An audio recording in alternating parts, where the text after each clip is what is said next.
Hello, my name is Reverend Dr. May Elise Cannon. Today is Sunday, May 4th, 2025.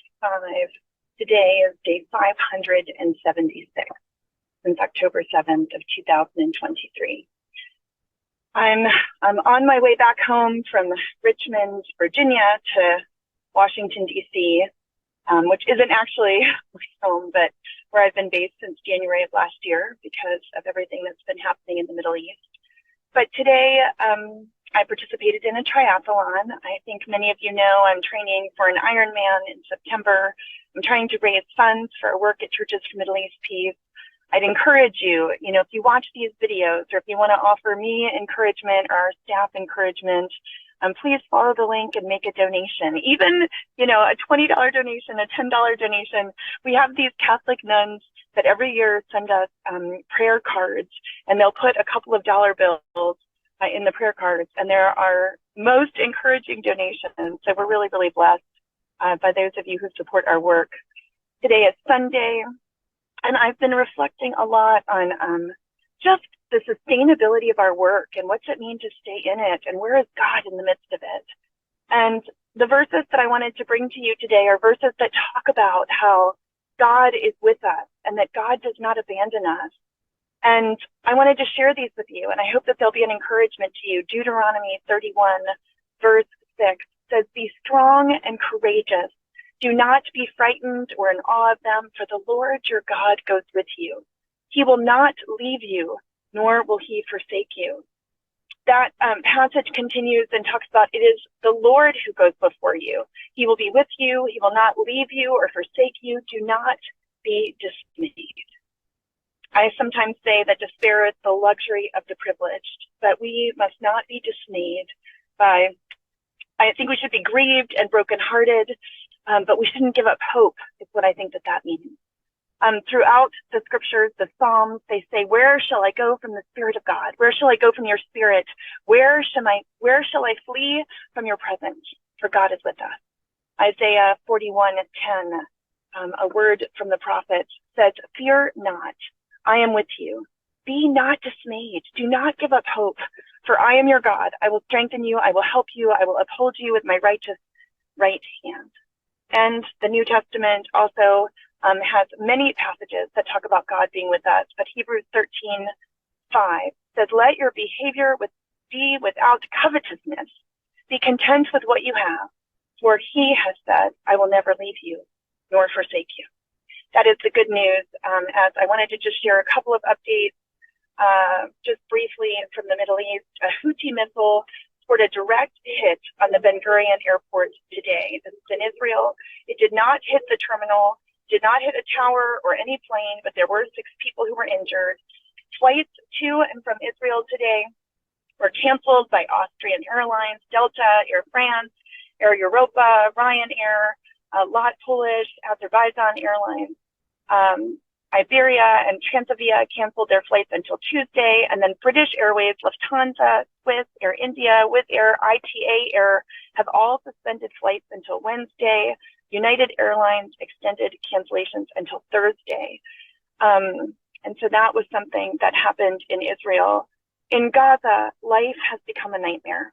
And I read a post from someone who lives there who said, life has become a nightmare. Hunger and fear tear us apart, and thieves show us no mercy. Everyone runs after the scarce food, while the occupation kills without mercy. The world closes their eyes to our suffering, and we struggle to stay alive. That's a snapshot of what's happening in Gaza. So what does it mean that God is still with us? What does it mean that the mercy of God is present when the situation on the ground is not getting better, when we're hearing reports of more reservists being called and a final stage that's going to be more severe in Gaza? What does that mean? The majority of us have not lived under constant warfare. We've not lived under the threat of bombs falling on our houses or the concern about where the next meal or fresh water might come from. But I would imagine that wherever you are and whatever your experience is and whatever your life story, you have experienced pain or you have experienced loss. And that can look like lots of different things. There may have been seasons where you have wondered, where is God in the midst of this tragedy? Or where is God in the midst of this horror? I certainly have had times like that in my life.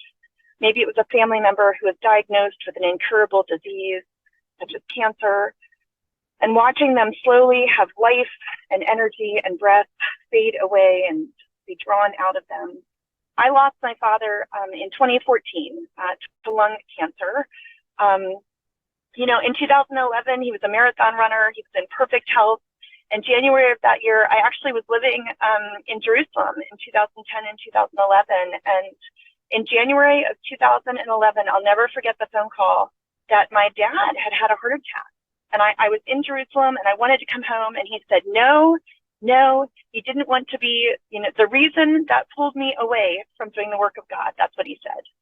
And so he had this heart attack in January 2011, and the Veterans Administration said that it was because of his exposure to Agent Orange when he had served in Vietnam.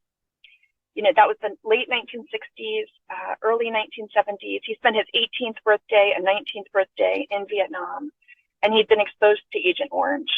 After he had that heart attack in August 2012, he was diagnosed with lung cancer, even though he had never smoked a cigarette in his life. And he ended up dying January 24th of June 24th in 2014. And so there was about a year and a half that he lived with cancer, and it was brutal, absolutely brutal. It was one of the worst things I've ever seen. And, I was grateful for the last year and a half of his life. But I watched him in pain, and I watched him suffer. And it wasn't because of something he'd done. It wasn't because he'd smoked cigarettes or because of any life choices. And there was nothing that could be done about it. And I couldn't help but ask, where was God? Where was God in the midst of all this? And I'm not falsely equivocating trauma or pain, and I think that we shouldn't compare our losses, but pain is pain and loss is loss. And on my own faith journey, the hardest question for me was not whether or not God was there. It was that I knew God was there. I could experience his presence. It was that I knew God was there, and why did he not respond to my prayers? Or why did he not stop the pain that was happening in loved ones? Or why did he not heal my dad or other people in our lives? Why did he not hear those prayers? The hardest question for me has been, how can God, who I know is so good and so loving and so present here with me, with us, and in the world, how could he not intervene and bring an end to the suffering? I feel that way about Gaza. I thought about my dad a lot today. He came to watch one of my triathlons in June of 2014, just about 2 weeks before he died. And so he's been on my mind, as I swam and biked and ran today. And I can't help but think of him. He was an incredible human being. He was one of the most generous people I knew. And I miss him. And I feel like the sun doesn't quite shine as brightly, with him being gone from the world. And when I think about the tens of thousands of people in Gaza who've lost not only, one parent or two parents or a child or one family member or two family members or their entire family, I can't help but say, God, where are you? And why have you not yet responded? And why have you not yet intervened? And yet, do not doubt that God is good. Do not doubt that God is a loving God. And so I hear the cries of the people of the Middle East, the parents of hostages who for so many days have been saying that they're desperate for their children or their loved one or their family member to be brought home. And the scriptures in the Psalms, the scriptures that say, how long, O Lord, how long will you not hear the cries of your people? Psalm 13 says, how long, O Lord? How long will you forget me forever? How long will you hide your face from me? And I can't help but ask, how long will children suffer? How long will the rest of humanity turn a blind eye as we slowly watch dozens of people starve to death because they don't have food or they don't have water? Or we watch them being killed by bombs that are made and sold by the West for the sake of money? I don't know how long. I don't know how long. But I do know this. I know that God is good. And I know that God has not abandoned us. And I want to just go back to those verses that say, be strong and courageous. Do not be frightened. The Lord your God goes with you. He will not leave you nor forsake you. It is the Lord who goes before you. He will be with you. Do not fear or be dismayed. Where shall we go from his presence? Where shall we go from his spirit? For God is with us. Fear not, for God is with you. Be not dismayed. He will strengthen you. He will help you. He will uphold you with his righteous hand. Those are the verses that I carry in my heart for the Middle East. I carry them in my heart for Gaza. I carry them in my heart for all people who are suffering. I do not know how long it will be when we say, how long, O Lord, how long? But I do know this. I know that God is a loving God. He has not abandoned his people. He has not abandoned us. He's not abandoned the people of Gaza. He's not abandoned the Palestinian people. He has not abandoned the Jewish people and the people of Israel. This is not the end of the story. God has promised that he is with us. He has promised that he will not forsake us. I don't know how long, but I know that God is with us, that he goes before us, that he sustains us. Be encouraged by this good news today.